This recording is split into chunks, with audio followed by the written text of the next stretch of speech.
The historic proposal for the United States to take over Gaza, announced by President Trump last night, underscores this commitment.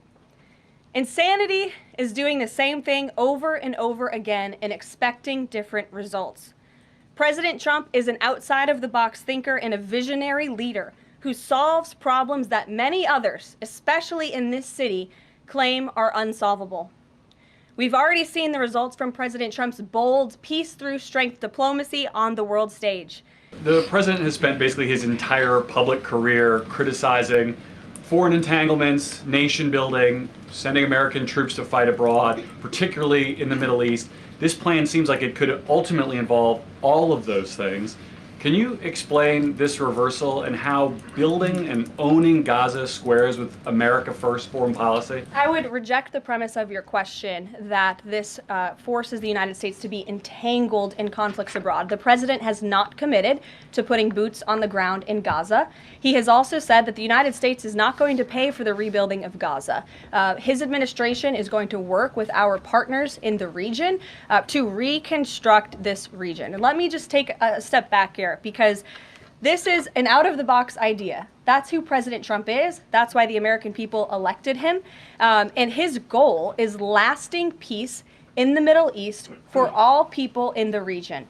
And as I said in my opening remarks, we've had the same people pushing the same solutions to this problem for decades. And it's been made very clear to the president that the United States needs to be involved in this rebuilding effort to ensure stability in the region for all people. But that does not mean boots on the ground in Gaza. It does not mean American taxpayers will be funding this effort. It means Donald Trump, who is the best deal maker on the planet, is going to strike a deal with our partners in the region.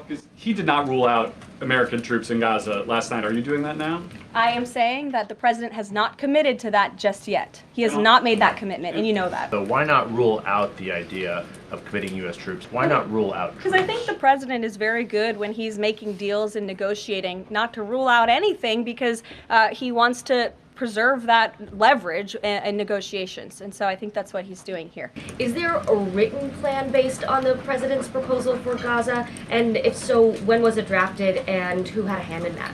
The plan was written in the president's remarks last night as he revealed it to the world and to the American people, and his team are continuing to be engaged on this effort. One, the president yesterday used the word permanent for permanently resettle Palestinians. I hear you saying temporarily today. Is that a shift or a specific change that you want to highlight? And the president has made it clear that they need to be temporarily relocated out of Gaza for the rebuilding of this effort. Again, it's a demolition site right now. It's not a livable place for any human being. And I think it's actually quite evil to suggest that people should live in such dire conditions.